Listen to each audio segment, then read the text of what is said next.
നമസ്കാരം എല്ലാ സുഹൃത്തുക്കൾക്കും ഒരിക്കൽ കൂടി ഫുട്ബോൾ കിക്ക് എന്ന യൂട്യൂബ് ചാനലിലേക്ക് സ്വാഗതം. അപ്പോൾ ഗൈസ്, ഇന്നത്തെ വീഡിയോയിലൂടെ നമ്മൾ നോക്കാൻ പോകുന്നത് Kerala Blasters versus FC. Goa മത്സരത്തിൻ്റെ ലൈനപ്പ് തന്നെയാണ്. വീഡിയോയിലേക്ക് കിടക്കുമ്പോൾ നിങ്ങൾ ഇതുവരെയായിട്ടും ചാനൽ സബ്സ്ക്രൈബ് ചെയ്യാതെയാണ് വീഡിയോ കണ്ടുകൊണ്ടിരിക്കുന്നതെങ്കിൽ ദയവായി സബ്സ്ക്രൈബ് ചെയ്ത് വീഡിയോ കാണാൻ ശ്രമിക്കുക. നമുക്കെല്ലാവർക്കും അറിയാവുന്ന പോലെ കേരള ബ്ലാസ്റ്റേഴ്സിൻ്റെ അടുത്ത ഹോം മത്സരം ഫെബ്രുവരി 25 വെച്ചാണ് നടക്കുന്നത്. കൊച്ചിയിൽ വെച്ച് നടക്കുന്ന മത്സരത്തിൽ ബ്ലാസ്റ്റേഴ്സിന് എങ്ങനെയും ഒരു മത്സരം വിജയിക്കാൻ മാത്രം പുറപ്പെട്ട് തന്നെ ഇറങ്ങണം എന്ന് എടുത്തു പറയേണ്ടി വരും. കാരണം നമുക്കറിയാം, കഴിഞ്ഞ 3 മത്സരങ്ങളിൽ അടുപ്പിച്ച് കേരള ബ്ലാസ്റ്റേഴ്സിൻ്റെ വമ്പൻ തോൽവികൾ നമ്മൾ കണ്ടിട്ടുണ്ടായിരുന്നു.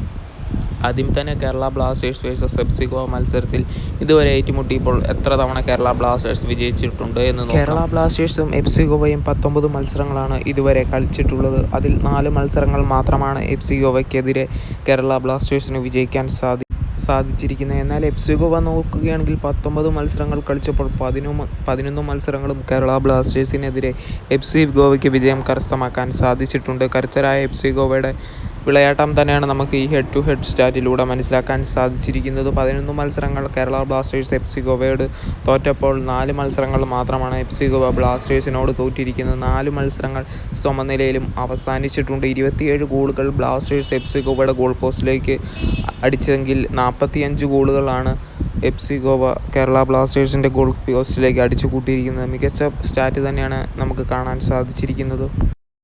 ബ്ലാസ്റ്റേഴ്സിൻ്റെ ലൈനപ്പ് എടുത്ത് നോക്കുകയാണെങ്കിൽ ഗോൾ കീപ്പർ സ്ഥാനത്ത് സച്ചിൻ സുരേഷിനെ കാണാൻ സാധിക്കില്ല. കാരണം കഴിഞ്ഞ മത്സരത്തിൽ സച്ചിൻ സുരേഷിന് ഗുരുതരമായ പരിക്ക് പറ്റി താരം പുറത്തിരിക്കുകയാണ്. ഒഫീഷ്യൽ തന്നെ ബ്ലാസ്റ്റേഴ്സ് പുറത്തുവിട്ടിട്ടുണ്ട് ഈ കാര്യം. അതേപോലെ തന്നെ സന്ദീപ് സിംഗിനെ ഫസ്റ്റ് 11 കാണാൻ സാധിക്കും.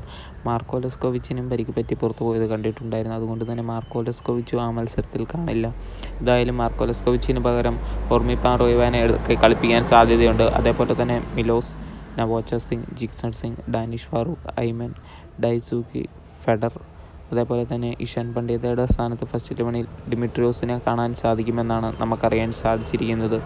എന്തായാലും ഒന്നെങ്കിൽ ഡൈസൂക്കിനെ മാറ്റി ആ സ്ഥാനത്തേക്ക് ജസ്റ്റിൻ ഇമാനുവലിനെ ഇറക്കാനും സാധ്യത കൂടുതൽ തന്നെയാണ്. എന്തായാലും ബ്ലാസ്റ്റേഴ്സ് മികച്ച രീതിയിൽ കളിച്ച് ഒരു വിജയം കരസ്ഥമാക്കട്ടെ എന്ന് തന്നെ ആശംസിക്കുന്നു. വീഡിയോ നിർത്തുന്നു. Thank you.